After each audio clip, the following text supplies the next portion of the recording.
On video 50 back with another how to play. Today we're looking at how to play this game. Score 5 from Blue Orange Games that plays 2 to 5 players. And it's designed by Philip DeBerry, ages 10 and up. There's some nice UV ink on the box, and it's a small box with a magnetic lock, languages, rules in various languages. And you see some of the cards, the art. There's not a lot of artwork, but I do appreciate the fact that of what they did art-wise. The back is nothing too exciting, kind of dark, but the faces are all nice and bright. So in this game, what you're trying to do is you're going to have, in this game, you have 5 different families or suits. Red, blue, green, purple, orange. And at the end of the game, you're going to score your highest card of each family, and whoever has the most points wins. Pretty straightforward, right?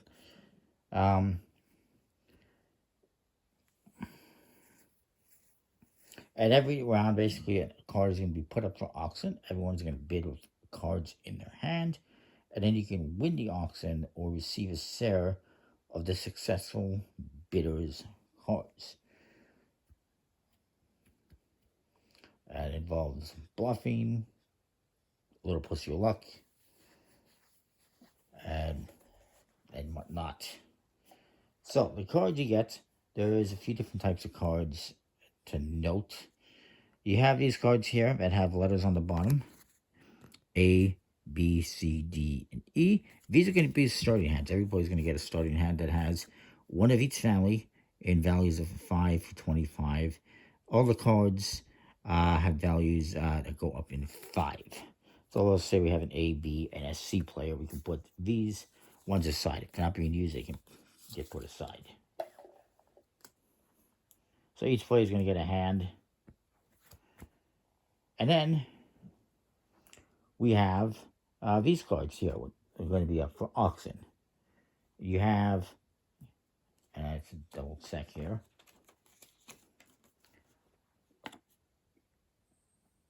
You get 51 auction cards total, 25 of these starting cards, 5 each. And for these ones, you got this 1-star, 2-star, and 3-star. The 1-star, there is 10 cards, there is 15 of 2-star, and there is 1 and only 1 of the 3-star. And this one is a wild card that can be used for any family. And one thing I want to point out in terms of the art, which I appreciate, is that you can see every family has a different art style. In the background, and it's done for colorblind friendliness. But if you look at cards of different values, you'll see, well, that there's some changes in the art style. So the more higher the value, I guess, the more grandiose the card. I think that's really cool that they did that. They didn't have to, but they did it. So it's a nice little added touch. So anyways, a couple things to know about the cards as well, aside from some of them have letters, some of them have stars, which is going to be used for setup. This one, the wild card, is always going to be the last one that comes out. These ones have cards, again, in the starting hand, there are 5 through 25 here. It's going to be 30 through 75. And here it is 80 through 150. And then 75. Also, on the bottom of each card is a number, and this is used for tie breaking. So if 2 people were to play 25 for a bid, you would look at this number and see who had the highest number for the purposes of tie breaking for winning the auction. So I think that's a nice little thing they did. So each player is going to take one of these starting hands. Each one, again, contains a card of each family and a value of 5.25.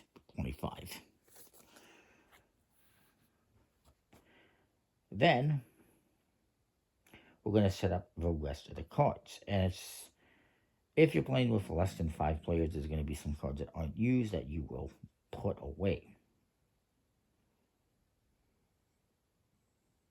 And that is the starting hands. For these cards, the setup is as follows. You're going to put down the 3-star. Then you're going to take and shuffle these 15 2-star cards. You're going to draw 7 and put them on top of this 3 star. So 1, 2, 3, 4, 5, 6, 7. The other 8, bye-bye. Don't even look at them. Then you're going to take these 10 1-star cards, shuffle them up, and draw 1, 2, 3, 4, and put them on top of there, and the rest again go bye-bye. So, you just return all the other cards to the box. Now, it should be noted that the letters and stars are only used for setup purposes, and so that you can put these sets back together afterwards, and they don't have any, they're not a part of the game itself.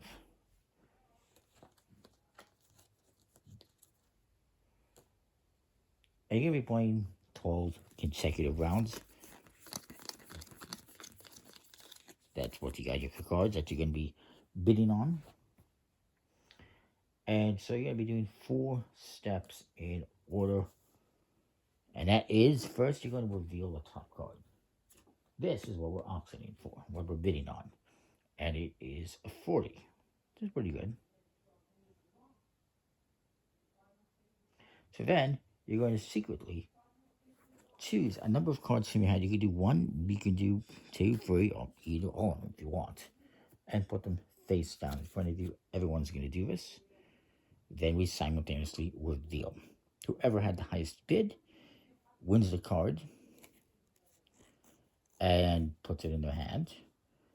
And then other players get to take from the cards that you used to win the bid and add them to their hand. So everyone's getting something, basically.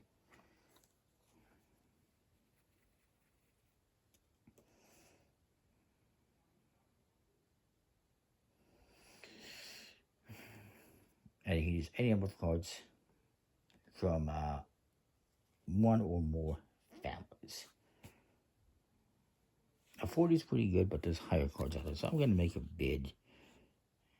And I'm just going to put down 2 cards.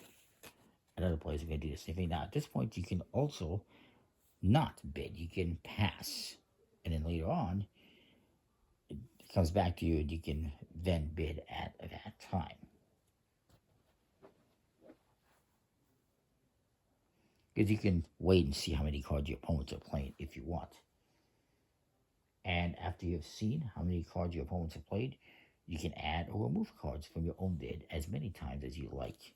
Obviously, you're not going to be doing this for 20 minutes. You need to do it pretty quickly. You don't want to spend all day playing the game. Then this player is going to add some cards. Maybe they play these 2. And this player says, you know what, I'm going to play 3. Once everyone is happy, if I want, I can add a card to my bid. I can remove a card. I don't think I can change the cards, but I can add or remove cards if I want. So we'll say that's what we're done. So next we're going to resolve the auction. And basically anyone who took part in the auction, you don't have to even take part in the auction. You can just pass and sit it out. You will reveal your cards simultaneously. And whoever had the highest bid, that was this guy, he bid 35 for 40. They win the card. And again, if there's a tie,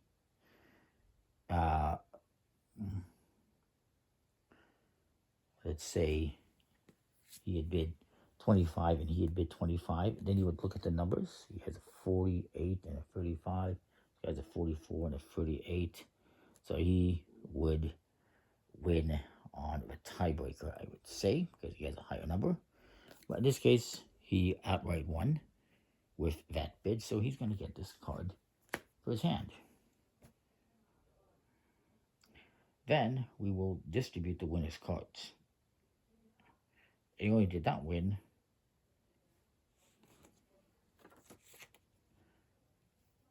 basically gets to draft from these cards. So whoever had the highest non-winning bid takes a card of their choice from the cards in front of the auction winner and adds it to the hand. And then it's the second highest, and then third highest, and so forth.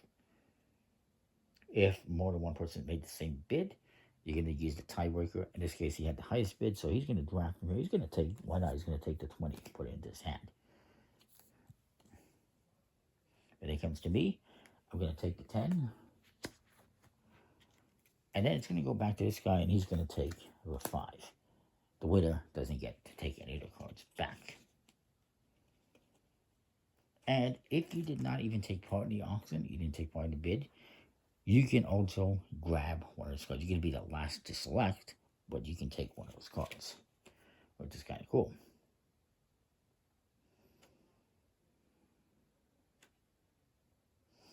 Again, if there's more cards into our number of players, as we saw, you just keep going around taking more cards until they've all been taken. So he took the first one, I took the second, he took the third.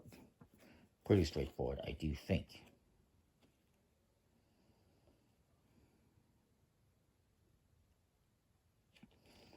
Then, anyone who starts cards in front of him, I'll take them back into the hands.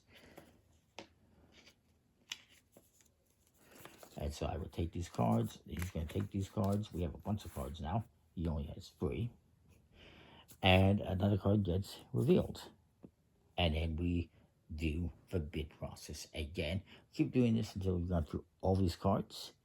And at the end, after 12 rounds, everyone is going to look and reveal the highest card of each of the families that they have. And other cards get discarded. So my highest green is a 10, highest blue is a 10, I have a 20, 15, and a 25. That's not bad. Well, it's not great.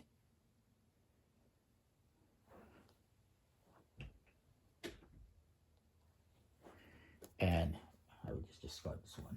This guy, highest purple, highest orange, highest red. This is just an example. We'll just say that this guy had this card, and he had a couple other cards here. Did he have orange, please? Or maybe he had this 75. Let's say I had this. These are his 5 highest cards. This 75 is representing his orange card. So then you add up the totals. Whoever has the highest value wins. In this case, it would be him because he has all the higher cards.